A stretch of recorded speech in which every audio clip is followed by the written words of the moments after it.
Le lobbying, c'est quoi? Ce métier fait fantasmer depuis de très nombreuses années.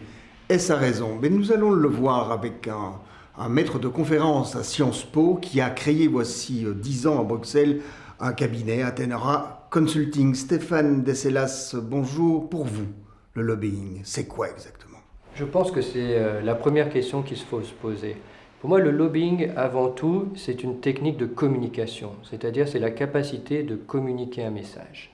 Mais il y a un autre aspect, c'est peut-être cet aspect-là qui questionne dans le lobbying, c'est la question de l'influence. Parce qu'effectivement, quand on fait du lobbying, on cherche à influencer. Et je crois que l'influence est quelque chose que l'on retrouve partout et à tous les niveaux. Et dernier aspect, on n'influence pas n'importe qui. On influence les pouvoirs publics, c'est-à-dire les gouvernements, les parlements. Et c'est là où la nécessité de l'éthique, de la réglementation de la profession est pour moi fondamentale. Vous parlez de règles, les règles d'or du lobbying, c'est un ouvrage que vous avez coécrit. Est-ce que parmi ces règles d'or, il y a impérativement le devoir de ne pas accepter n'importe quel client? Je crois que c'est une vraie question qu'il faut se poser. Chez les journalistes, on parle de clause de conscience. Et je crois que dans le lobbying, on retrouve cette notion de clause de conscience. C'est-à-dire, est-ce qu'en conscience, je peux défendre tel ou tel intérêt? Et là, il faut parfois répondre non. Non, je ne peux pas défendre tel ou tel intérêt car cela heurte mon éthique, cela heurte mes conceptions et il faut même, dans certains cas, refuser des clients. Certains pensent aussi que le lobbying, d'une certaine manière, nuit à la démocratie. C'est un reproche que vous pouvez comprendre? C'est une vraie question pour moi, c'est une question importante, car souvent on oppose lobbying et démocratie, car on pense que les intérêts particuliers nuisent à l'intérêt général. Moi je ne le pense pas. Je pense qu'au contraire, l'autorité publique a besoin de connaître l'ensemble des intérêts particuliers. Et quelque part, le lobbying, c'est cet intermédiaire qui va venir expliciter auprès des pouvoirs publics ses intérêts. Donc je pense qu'il y a compatibilité de la démocratie et du lobbying, et que même dans certains cas, le lobbying peut aider, éclairer les pouvoirs publics afin qu'ils prennent une meilleure décision.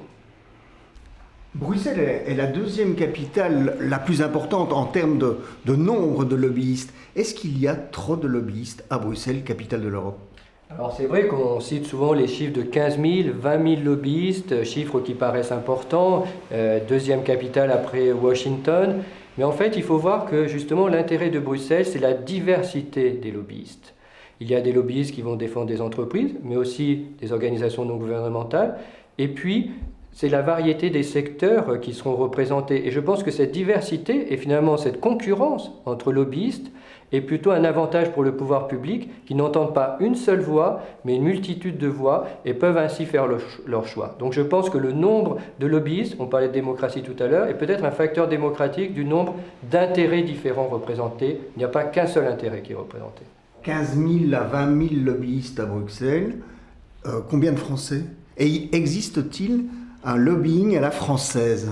Effectivement, il y a un assez grand nombre de lobbyistes français à Bruxelles. Difficile de donner un chiffre exact, mais je pense que le bon lobbyiste français ou à la française, c'est quelqu'un qui maîtrise bien les techniques du lobbying, et c'est vrai que ces techniques sont d'origine anglo-saxonne et qui n'a pas de gêne à utiliser ces techniques anglo-saxonnes, mais dans un esprit que j'appellerais esprit continental, c'est-à-dire un esprit où l'intérêt général n'est jamais très loin, où on a une perception très fine des sujets, où on donne une expertise la plus objective et la plus complète possible. Donc je pense qu'effectivement, il y a un style, peut-être plus qu'une spécificité, je pense qu'il y a un style du lobbying à la française qui le distingue des autres et surtout qui le rend aussi efficace que celui des autres. Alors on associe assez volontiers le lobbyiste avec la multinationale. Faut-il beaucoup d'argent pour faire du lobbying? Alors la question de l'argent est fondamentale dans le lobbying. Souvent on pose la question suivante, est-ce qu'il faut avoir beaucoup d'argent pour faire du lobbying? Moi je pense que l'argent est important et c'est clair que la différence de budget entre tel ou tel peut jouer un rôle important. Mais on l'a vu et on le voit souvent, des organisations gouvernementales réussir des actions de lobbying et pourtant bénéficier de budgets moindres. Donc je pense que l'argent est un point important, mais la créativité, la capacité de défendre une cause, de croire en une cause, d'avoir un message clair peut faire aussi la différence. Vous faites la promotion d'un nouveau concept, le lobbyiste public ou commis d'office. Qu'est-ce que vous entendez par là? Écoutez, cela fait le lien tout à fait avec l'argent. Je pense que la question fondamentale est la question de l'accès au lobbying. Et justement, l'argent ne doit pas être un frein à accéder au lobbying. C'est pour ça que je défends cette notion de lobbyiste public ou commis d'office que l'on retrouve chez les avocats et qui permet à chacun d'avoir accès à la justice. Et je pense que demain, on doit avoir cet accès équitable de tous au lobbying, financé par des fonds publics, que ce soit par la Commission, par les États membres, et ainsi tout à chacun pourra avoir accès à cette fonction du lobbying, qui sera vraiment un facteur clé en termes démocratiques également. La profession de lobbyiste est-elle suffisamment réglementée? Écoutez, c'est une question importante. Moi, je pense que l'on peut aller plus loin en termes de professionnalisation et de réglementation.